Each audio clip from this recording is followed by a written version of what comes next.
Hello. This will be my first video. Um, I want to talk to you about my take on stringed instruments. Um, let's start off with my guitar. This here one is my uh, Schecter Tempest Custom. Um, okay, look at that beautiful, body. Okay. Um, the thing about guitars is the guitar, and if I run out of time, I'll do a part two of this because I only got 30 minutes or less. But the guitar is the workstation. The electric guitar, first off, the electric guitar is the workstation. I didn't say the acoustic guitar. The electric guitar is the workstation of all stringed instruments. Let me say that again. The electric guitar, I believe, in my opinion, and I think you'll agree with me if you are a guitar player, is the workstation of all stringed instruments. Okay? And I don't have it plugged into my board because one of my cables just went out. So, you know,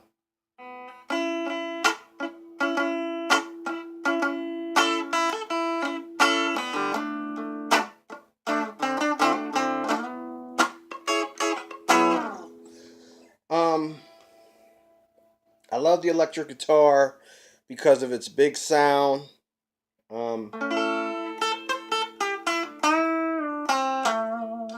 Like if I want to add a little bit of distortion,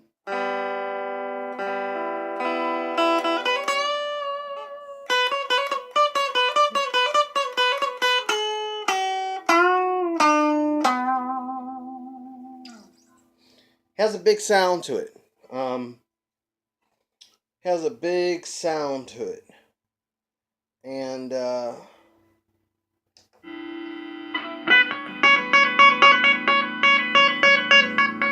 one hand.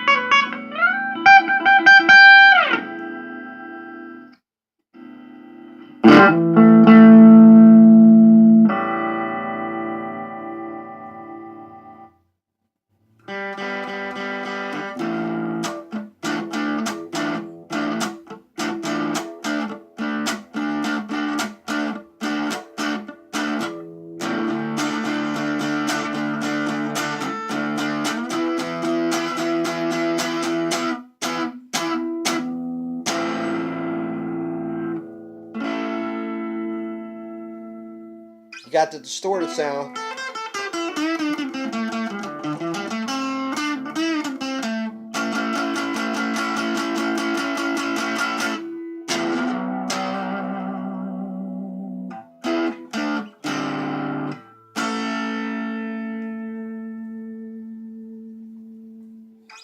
Has a big sound. When I first got into the electric guitar, how this came about was I was trying to study keyboards because I grew up in a black church. I'm a church boy, and I grew up in a black church. And in that black church, they didn't have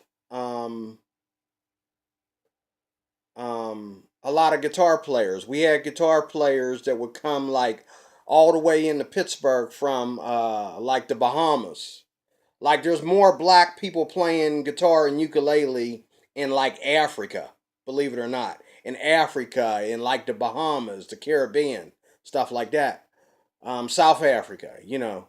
Um, but around here in Pittsburgh, it's like, you have to actually really go to the clubs or something to see a black guitar player. You don't know 'em.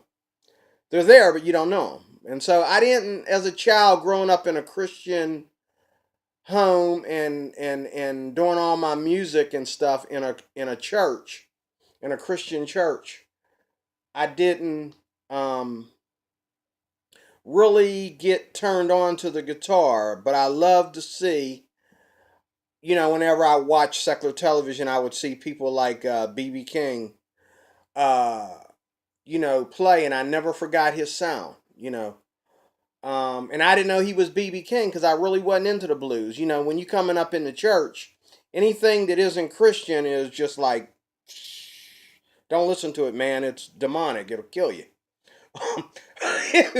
but um, that's the way that was our mentality. So real quickly, I got into keyboards because that's what I saw people playing all the time, keyboards. And so I wanted to be a keyboard player. And I remember my mom bought me this little toy keyboard. It was a one-hand keyboard. You couldn't play it with two hands. You could only play with one. And so you held this little thing on your lap and you played it like this. And I would get up there and I would like jam with the keyboard player, with the organ player. I'd be doing my little thing. And that got me into wanting to actually learn. And when I found out what it took to actually learn the keyboards to play like the people that were around me, I realized, man, this is some serious in-depth stuff, man.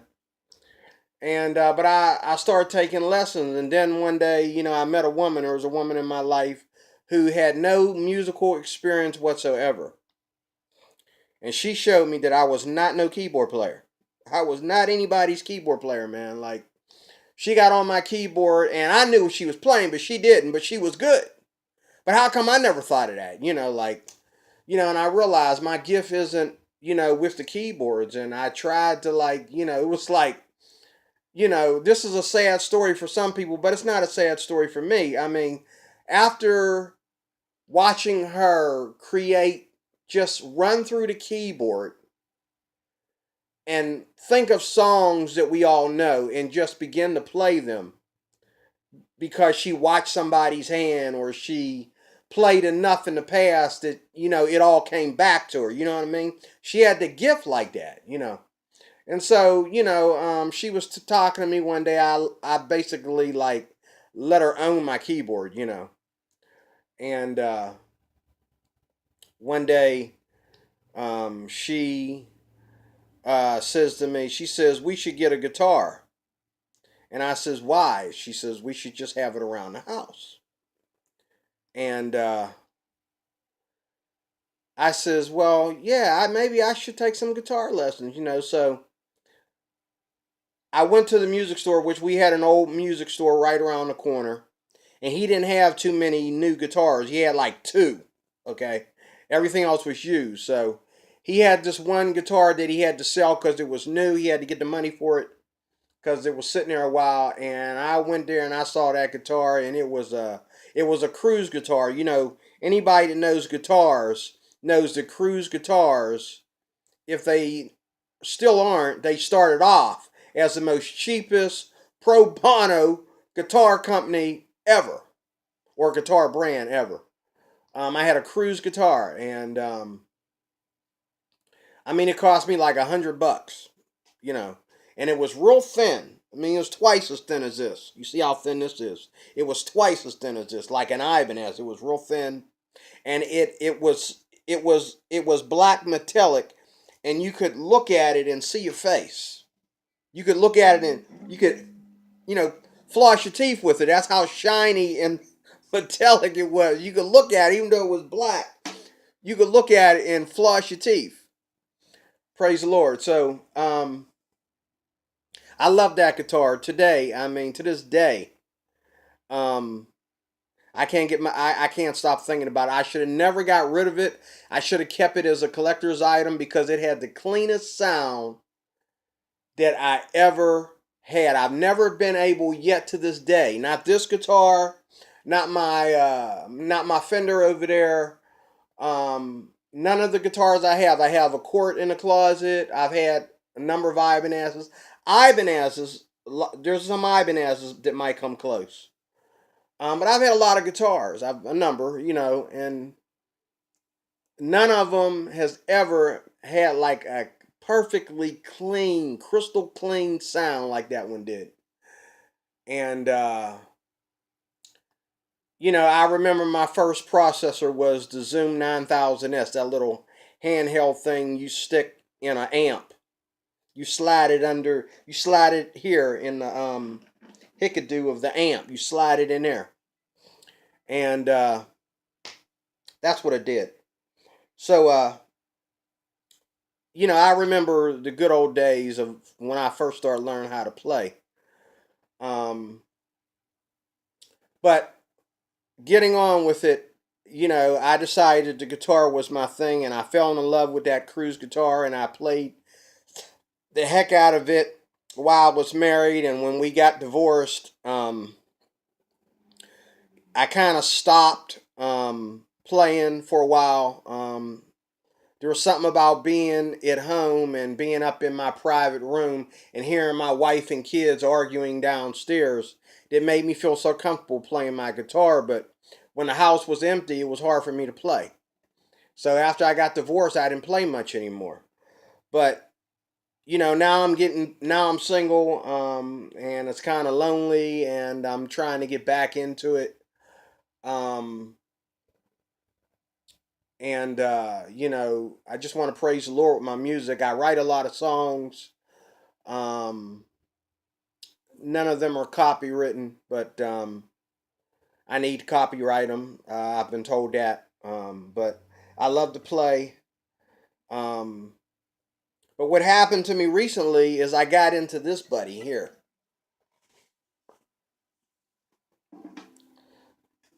Uh, I got into this little guy, and I have three of these. I have a tenor. I have a baritone, and I have a concert sitting over there. It has a chair to itself. It has a chair all to itself over there. The first thing people see when they walk in my house is that concert owning that chair. Like, okay, is this like an idol, or why is he owning a chair? I just don't have a bunch of places to put my instruments, so I decorate the house with them. But this here fella here, um, I love.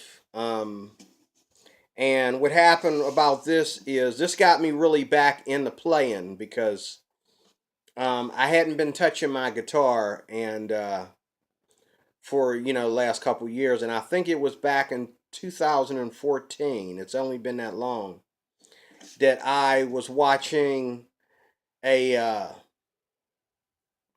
a Jake Shimbakura. Well, I watched a lot of people. What happened? The way this came about was um, I I was looking for a travel guitar because I worked a job where all I had to do was spend a night there, and you really shouldn't sleep while you're on the job. So, but I didn't have to do nothing but sit there all night and babysit the place. So um, I tried to take a little travel guitar. There's nobody for almost miles there but me. So I tried to take a travel guitar in there with me and sneak it in there with me, and I didn't have one. And so when I looked up travel guitars, they always gave me something that I wasn't interested in when I looked them up online. And one day I saw a what they called a travel guitar online, and it was actually a ukulele. That's what this is, an ukulele. And I looked at it, I says, that thing looks like it only got four strings. So I looked it up online, and it said uh, that's what it was, a ukulele.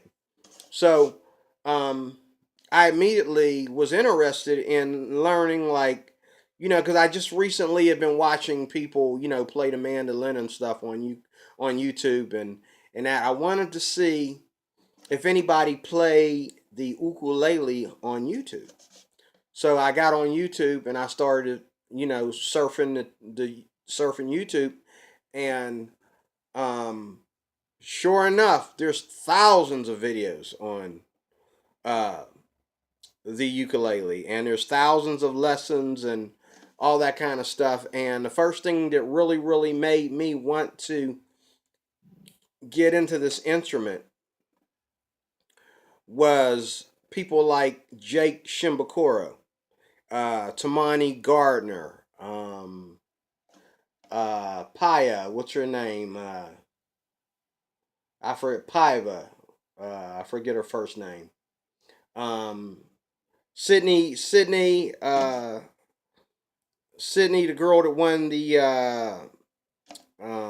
Thailand's Got Talent or whatever that was.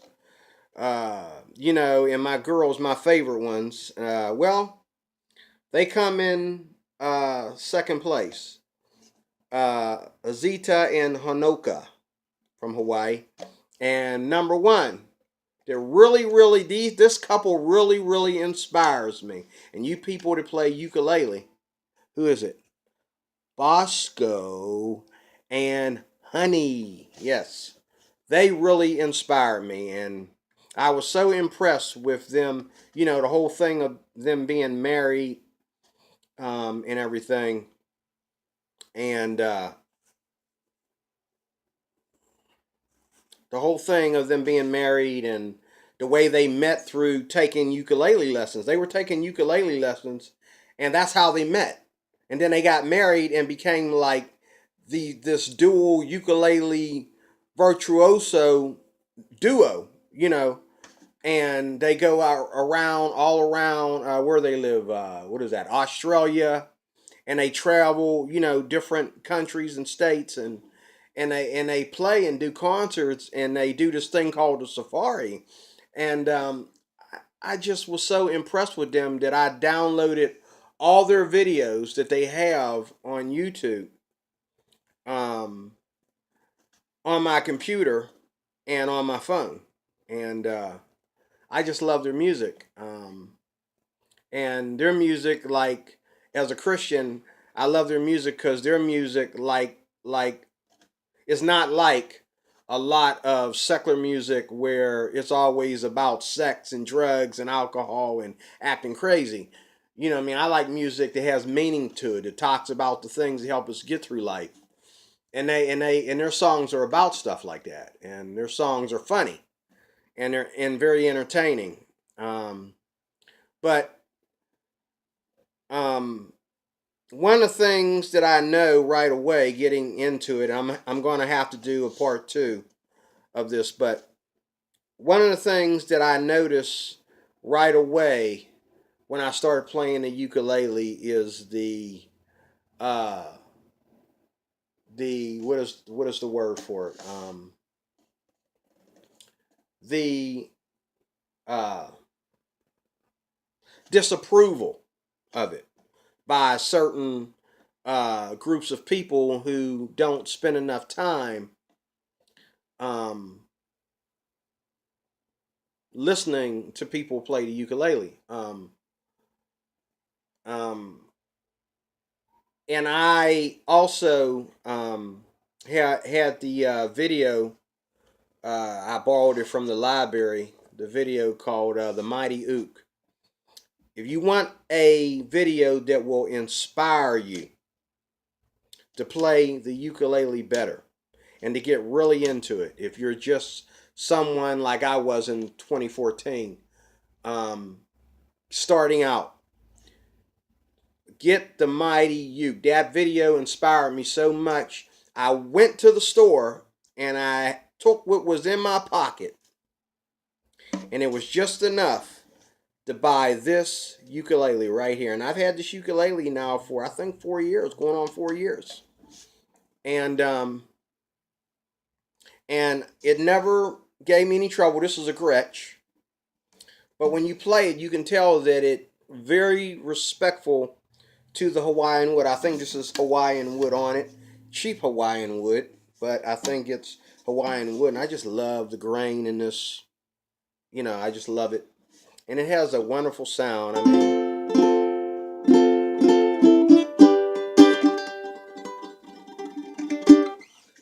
just has a wonderful sound. I just love it. And the only thing I've ever had to do to it was the tail piece here. Not the tail piece, I'm sorry, the nut. One day when I went to take all the strings off of it, the nut came off with it, and I had to glue it back on. Um, but I fell in love with this instrument um, because the songs that I play, um, everything that I play in church, all the Christian music that I do. Two things about this, and I'm gonna do a part two, like I said, but two things about the ukulele that are starting out and really getting into it are gonna find out is that first of all, the size of the uke, the selection of the strings being closer together, and the high tuning of it really make it a really foreign vintage sound to it. And one of the things that I love about it is like whenever you play in something like gospel or contemporary Christian, especially gospel though, you play something like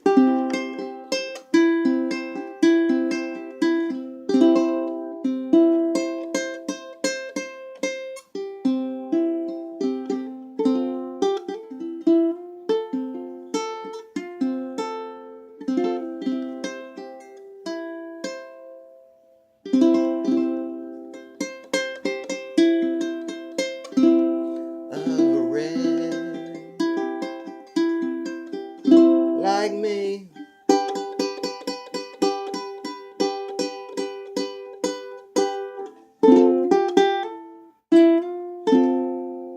I once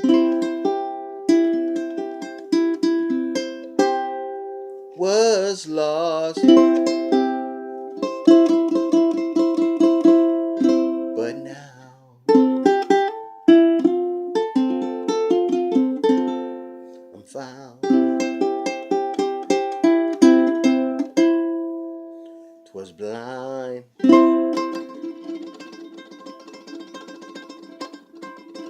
but now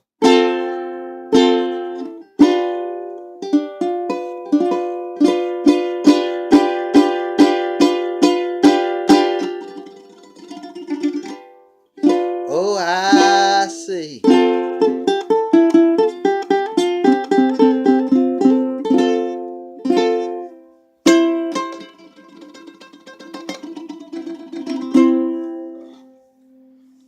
Um, I was just messing around. That's not like the way I would play it if I had played it in church, but I was just having fun there, seeing where it would go. But I just love what I love about this is um, even like your bluesy stuff.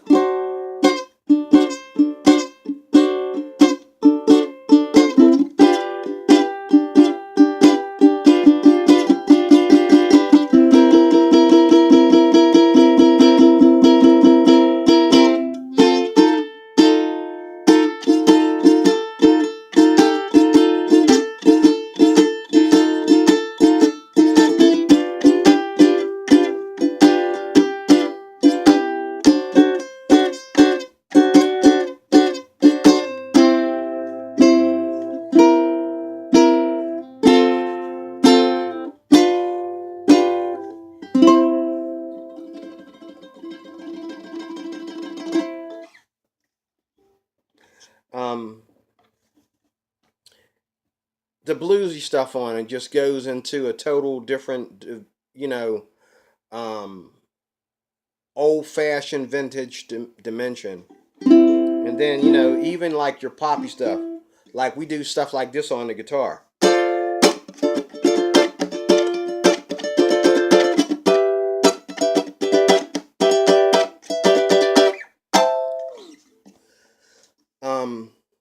There's just so many wonderful things that you can do on the guitar. And like someone said on that film, the Mighty Ook, or Mighty Uke rather, um, there's a lot of music in the ukulele.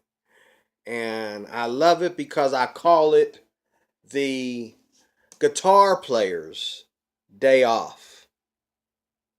The guitar player's day off.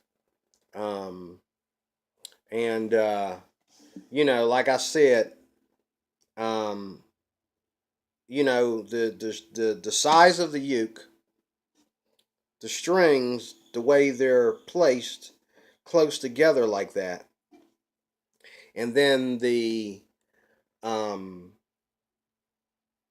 the high tuning of the ukulele is what gives it its vintage sound. And a lot of people think that, oh, you play guitar, why would you want to play a ukulele? That's silly. That's for kids. No, it's not. The ukulele, just like the mandolin, and they're the same size. The tenor ukulele is the same size as the mandolin. But people don't put the mandolin down in most cases. Um, but and people have said stuff like, I was, people have come around and visited me and stuff, and I've visited them, and they found out that I brought a ukulele to church or whatever, and they were like, "Where's the guitar? I thought you knew how to play guitar." And I'm like, I got to show them. The guitar's right over there, right around the corner. Today we're playing this.